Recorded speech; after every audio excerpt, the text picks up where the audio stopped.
Welcome to a very special episode of the Scary, Strange, and Paranormal. We got a spooky one. This one is going to be dedicated to one story.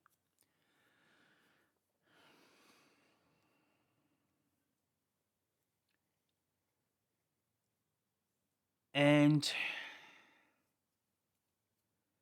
this is going to be dedicated to a cousin of mine named Ralloh. Um, and I've kept this very private. And he said to me, Sean, I want you to share this with the world because this is a true story that we never will really know the answer to. We will never get to the bottom of it. And I figure this is a great opportunity to tell the story.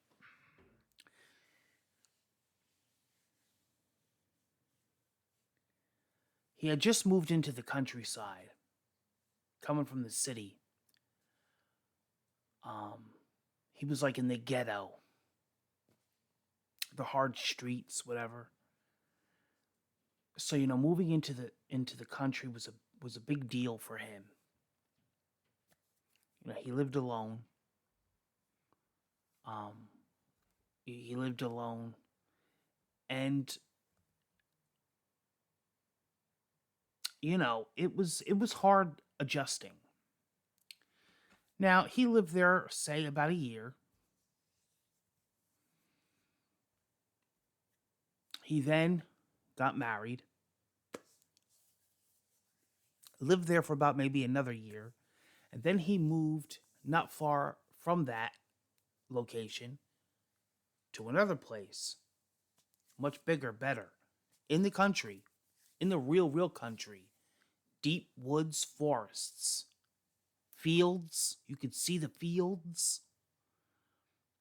Good area to barbecue, hiking, fishing, kites, bike riding, motorcycle riding, hunting, growing crops.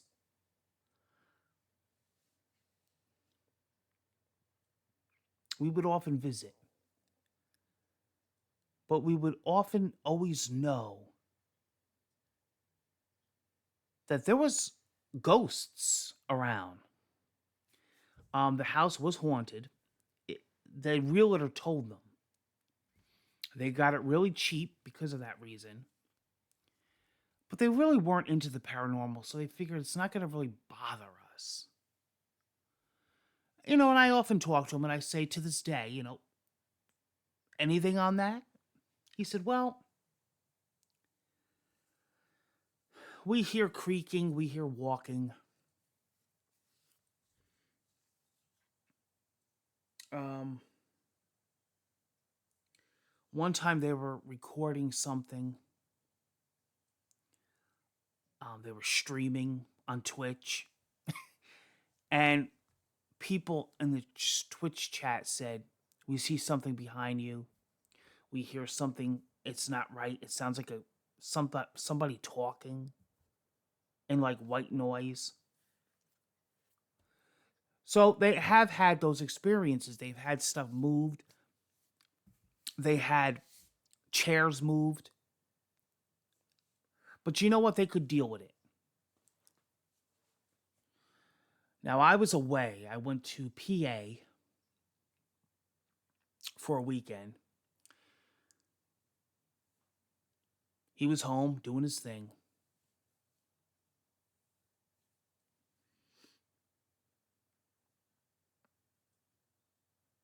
It was nighttime. It had just got dark. Now, he had a barn in front of him with a big spotlight that looked into the field, which was cool because you could see bear, you could see raccoons, deer, coyotes, Kelsey Grammer. You could see stuff in the middle of the night.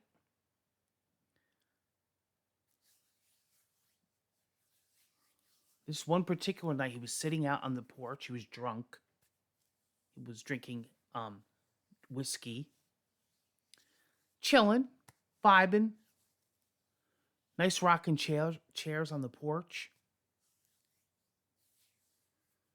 When he seen something in the distance coming towards the light by the barn. Now, he claims when he first described it, it was a coyote, but very big. Then he started thinking, well, you know what? Maybe it's a bear. Until it stopped and it literally looked at him and got up on all fours. He says he thinks it was around 8 feet tall. He runs in to get his wife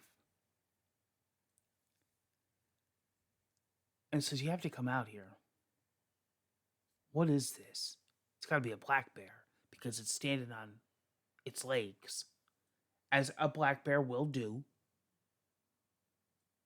A grizzly, bed middler. So she comes out, it's gone. The next day, he goes out around the same time. Sure enough, he sees it again. This time he runs right in and gets her. She comes out. She sees it this time. There's 4 of them. All knowing that they're there on the porch and staring at them and staring at each other. And they charge at them towards the porch. My cousin and his wife runs in and locks the door, shuts the shades. They're terrified at this point. Like, what animal would do this? They also smelt like a damp, like a musty smell. Almost like a wet bear or wet dog that's been left out in the rain. Long story short, they're terrified the entire night.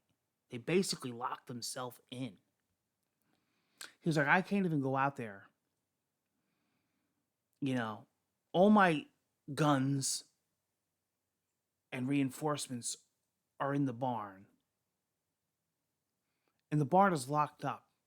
He said, by the time I get to the barn, whatever's out there in the spotlights is going to get to us. I have to prepare for the following night. Because he was certain at this time it was going to happen again. This strange event, this strange animal, it all was going to happen again.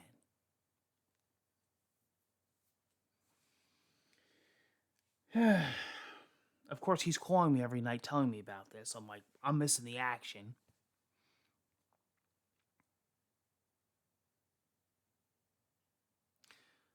The following day, he takes a walk. And he walks past the area of where this was happening. And he goes into the woods and he finds these holes in the ground.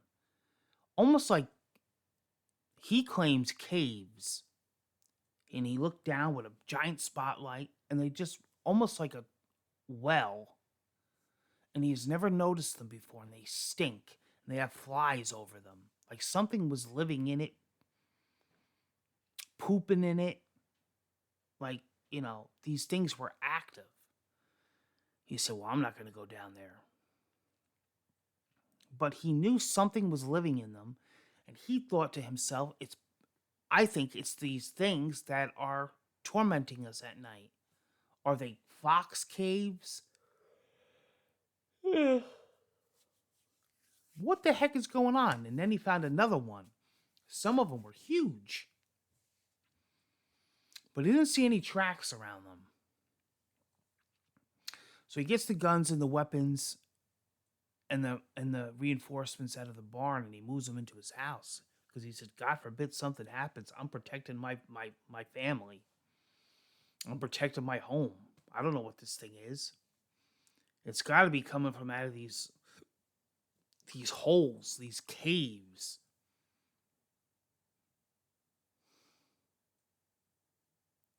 The following night, he was ready, and something was happening. 7 of them were standing up on all 4 legs,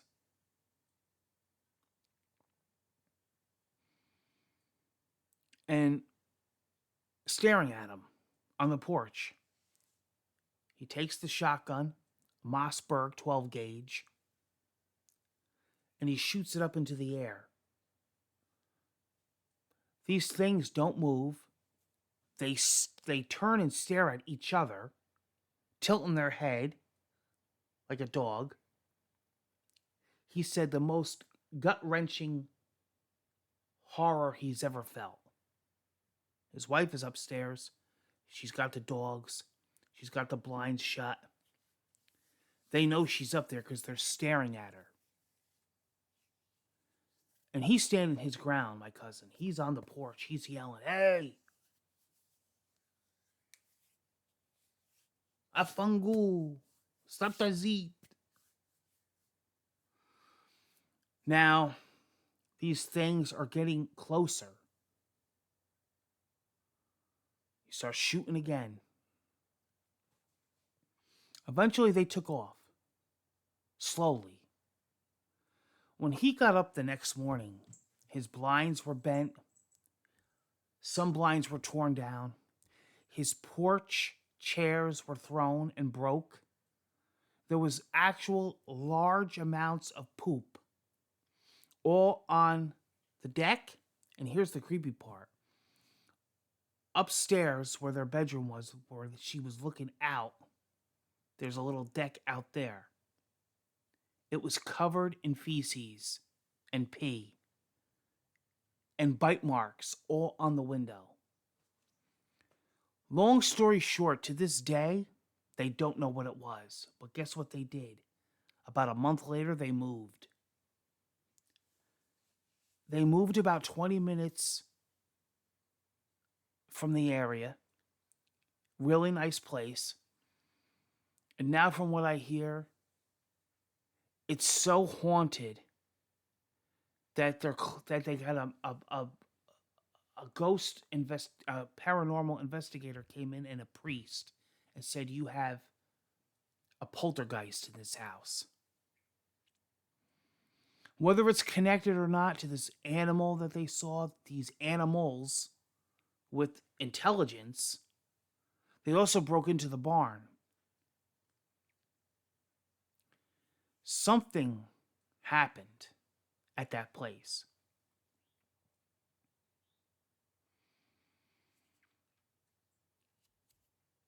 See, sometimes things don't have an answer. A lot of things on this channel don't. We're probably never going to know really what that was. I don't know. I don't think it was paranormal. I think it was a creature. Some kind of creature, maybe, who knows, maybe we don't know about yet. What were these giant holes in the ground? What were these giant dwellings? Why was there damage done? Something happened. Something happened that night. Those nights. When I got back, I went right over there. He left the damage for me to see. I saw it. And I said, "Cuz, something weird happened here, bro. We're not going to know. We're not going to know maybe ever." But there was a creature out there. I believe it was an intelligent creature. They worked together. Each night there was more and more. Maybe this is what I was reading many years ago when I was studying stuff. Demonology, lore, folklore, urban legends, gremlins. That's what they call them. Gremlins. These things are, well, some believe they're from space. Some believe they were brought here. Or they're just some kind of intelligent creature that we don't know about yet. He didn't refer to it as Bigfoot. He said it didn't look like that. He says they were like wolves.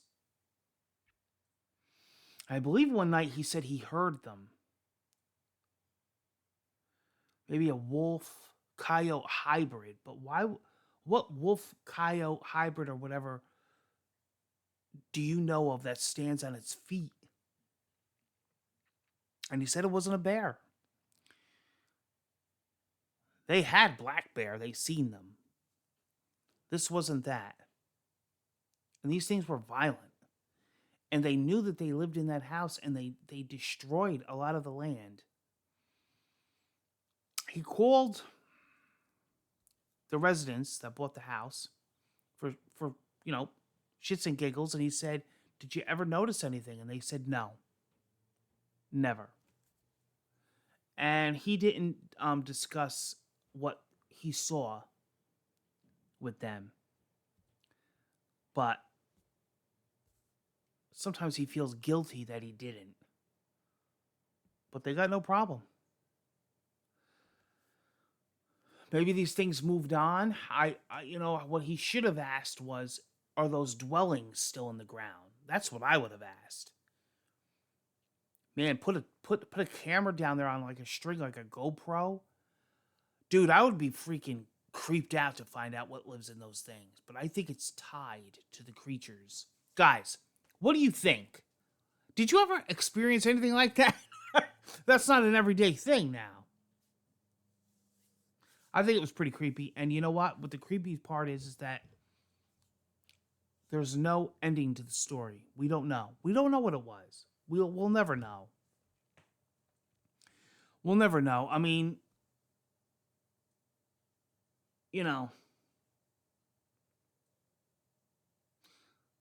I think I would be scared out of my mind if that happened to me, if I was in that position. I would be scared. But apparently he was too, because he ran like a baby.